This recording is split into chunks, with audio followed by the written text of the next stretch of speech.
أهلا بيكم أحبائي في كل مكان. النهاردة عندنا الحلقة الرابعة من القصة مصرية. القصة المصرية دلوقتي شاغلة الناس كلها إن في مسلسل المفروض بيتعمل عن السيرة الذاتية لنجيب الريحاني، ممثل محبوب من مصر كلها وفعلا فنان وعبقري ومؤلف، وكان مخرج وحاجة يعني تمثيله فعلا عبقري جدا. وكانت الناس فرحانة قوي إنها هنشوف حاجة جديدة تربطنا بزمن جميل. وبعد كده ابتدت التعليقات تنتشر على السوشيال ميديا، تعليقات سلبية. كان لسه المسلسل بيتعرض في أول 3 حلقات، فأنا استغربت قلت الناس مستعجلة ليه. كان مثلا الناقد طارق شناوي قال إن مش معقول أخوه الكبير يبقى شكلا أصغر منه في السن، وفي الآخر برضو السيدة فردوس عبد الحميد هي منورة الشاشة بصراحة، وكانت وحشانة جدا جدا. وانا انبسطت قوي ان هي واخده الدور، وهي برضو في حتة تحس انها لا بتمثل حلو. لكن في الحلقات الاولى فعلا ما كانش منطقي ابدا ان هي تكون ام عندها اطفال صغيرين. يعني كان ممكن يجيبوا ممثلة تانية تعمل الدور، زي ما جابوا طفل صغير يمثل دور نجيب هو صغير، عادي جدا يعني مش قصة.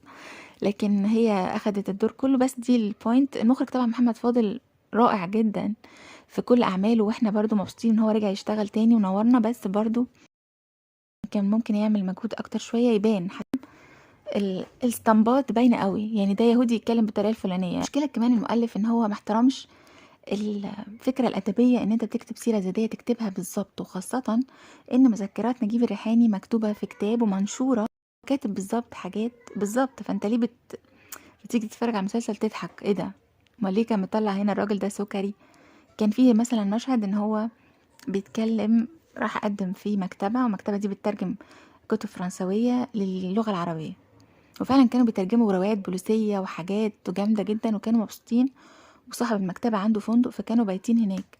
ما جابش سيرة خالص صاحبه اللي كان بيترجم معاه ديانته ايه، ولا مسلم ولا مسيحي ولا يهودي، ولا ان هو بسكري، ولا ان هو بياخد منه الشغل من غير ما يترجم. طب ما دي تشويه الواحد ليه؟ ايه التشويه؟ ايه السبب يعني؟ وبعدين في احداث تانية برضو في فكرة ال200 جنيه فرح بيها فرحة واغمى عليه يعني. حتى كانت طالعة نكت على السوشيال ميديا، رب ادينا فرحة نجيب الريحاني لما كسب ال200 جنيه.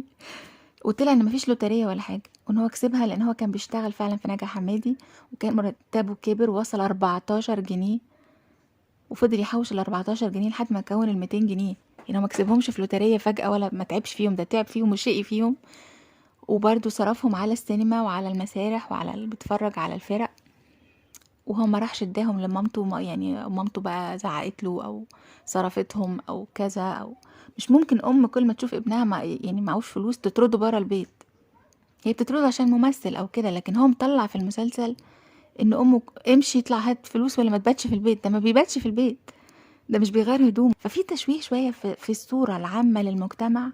حتى لما راح الصعيد ان هو كل ما بيروح لمدير، مرات المدير بتصاحبه، يعني بتصاحبه. مش معقول يعني حتى لو حصلت مره او كده ما يبقاش هو ده فكره المسلسل. كل ما يسافر بلد في الصعيد يروحوا تصاحبه، تبعت له اكل مع الداده وتبتدي ايه. مدير الفندق برضو يهودي، ان هو بخيل وجلدة وبيتكلم، مع ان احنا عادي ممكن خلاص بقى احنا في الالفينات، يعني ممكن نشوف الناس بتتكلم بطريقة عادية في نت دلوقتي وفي انفتاح، بنشوف البلاد دي اصلا بتتكلم ازاي يعني عادي. فشل ذريع، فشل جامد جدا، لدرجة ان في ممثلة المعتزلة عبير الشرقاوي بنت المخرج الكبير جلال الشرقاوي دخلت في مداخلة تليفونية، وكان المؤلف محمد الغيطي موجود، وقالت له ان المسلسل مش حلو وانا متضايقة منه، فراح شتمها وابتدى يخبط فيها شخصيا. طب ما احنا كمان ممكن نخبط في حضرتك شخصيا، لان انت شوف بتطلع الممثلين ازاي، وسايب بنتين اتنين عندك بنات بيمثلوا. طيب يعني انت بتشوه صورة الناس وعندك بنات. الناس دي قديمة ومش موجودين، بس واحد برضو بيحس ان لا يعني مش بسهولة، وخاصة ان انت راجل مفروض بتكتب سيرة ذاتية مش بتألف فيلم من خيالك. بس ده كان مجرد تعليق ان السينما المصرية ده اللي وصلت له، الدراما المصرية ألف واكسب وقلد وكل حاجة وخلاص، يعني حسب مزاجك. لكن لا، مسلسل يا حرام فشل فشل ذريع جدا. كان في مسلسلات معمولة بإتقان عن كده ولمت الناس كلها وشفناها، يمكن لما اتعرضت كمان في العرض التاني.